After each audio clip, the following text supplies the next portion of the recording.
Many of the science projects are in the social psychology of free will. What is that? What kind of progress have we seen? Are you satisfied?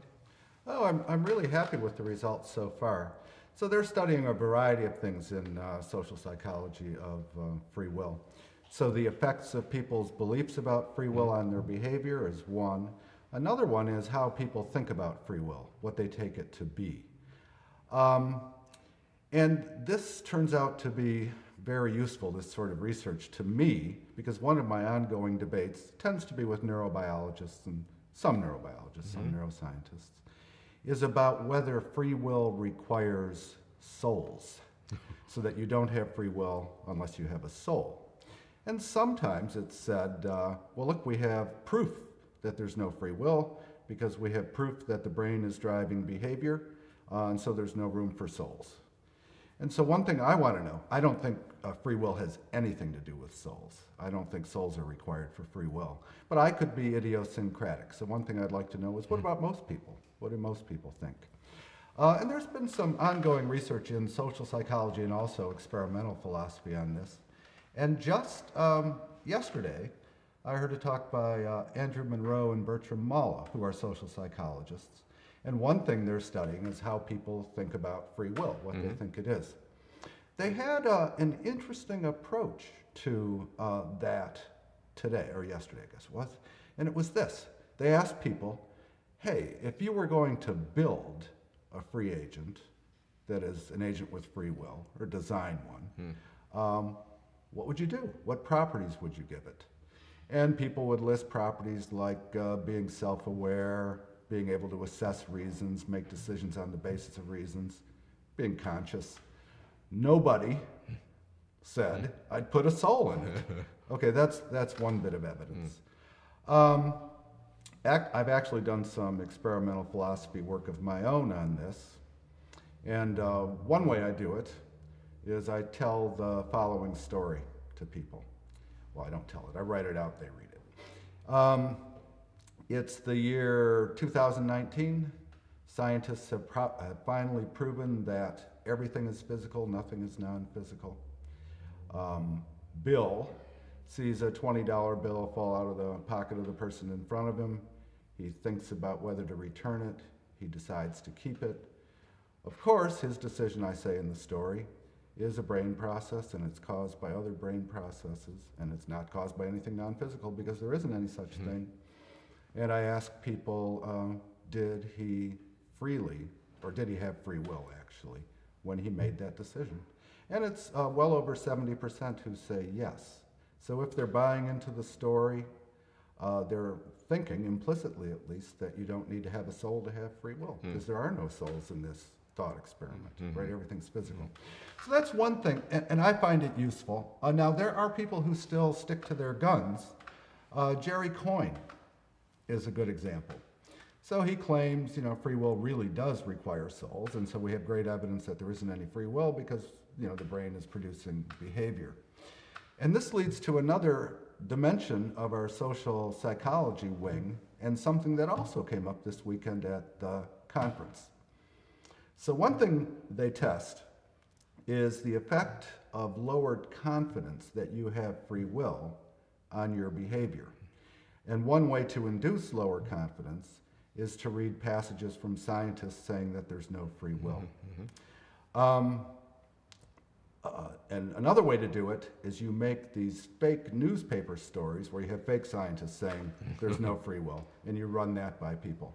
And it turns out that reading these things does increase misbehavior, cheating, a modest kind of stealing, and aggressive behavior. And we've known that for a while due to the work of psychologists who were part of the project, Kathleen Voss and Jonathan Schooler, Roy Baumeister. They're all grant winners.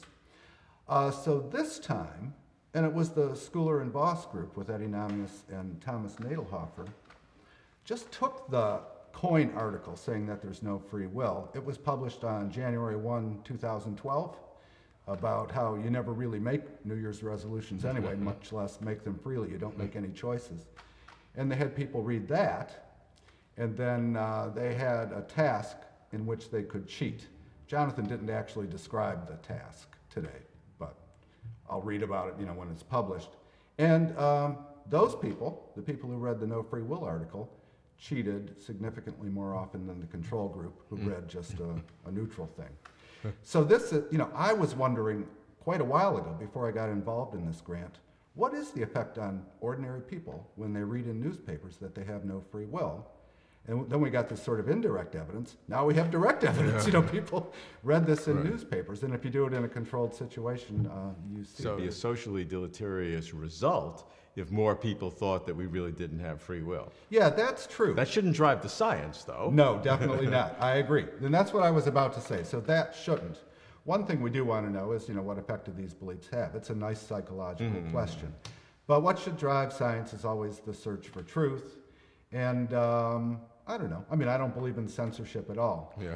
But I believe on independent grounds that these guys who think they've shown there's no free will haven't shown it. And there may be some effect on society which is not very good, because what's the motivation of people if there's no free will? That I'll sort of let my baser instincts run wild because it doesn't matter. Yeah, I know. So, one question is, it's exactly this kind of thing. Why do people behave worse when they read that there's no free will, when their confidence goes down? Well, it could be simple, like they're thinking, hey, I don't have free will, you can't blame me, I might as well go ahead and cheat and steal and behave aggressively. Another possible explanation, and Roy Baumeister talked a bit about this yesterday, is that people's motivation to just to do things in general sort of goes down. So if they have these urges, they don't have much motivation to combat them. It has sort of a depressing effect, let's say, the news that you have no free will. Although Roy would put it in a better way than that. And that's a possibility, too.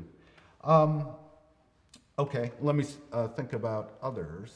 The Alison Gopnik's Alison Gopnik, yeah. on development. So she's a developmental psychologist, not a social psychologist. And these other projects I'm talking about are 2-year projects. Alison came in a year late. And she's a terrific developmental psychologist. She's a leading figure. And somewhere along the line, even though I advertised these grants widely, Alison heard about the grant, but late. And she emailed me and said, hey, I have this great idea for work on children and how they learn the notion of free will or develop the concept of free will and related concepts. And I thought, well, it's marvelous. I'd like to include it. So I asked the John Templeton Foundation, that's the granting agency, for a supplementary grant so we could bring Alison in. What's your hope for the social psychology of free will through the end of the project? Well, I guess I'm interested, but I'm just curious about so many things. I am interested to understand more fully how people, not only around here and around the U.S., but around the world, think about free will. And the international kind of studies are going on. I'd like to know more about that. The Voss and Schuyler and Namias and Nadelhofer team has developed a new free will scale. It's a new way of testing whether or how confident people are they have free will. That's just done, so now that can be used in experiments. We can get a sense of how much free will people think they have and so on. I'd like to see more of that. Roy Baumeister is doing some really interesting work on self-control, which is related to free will. Maybe in this way, if you have no self-control at all, then you're just going to act on your strongest urge and you don't seem free, you seem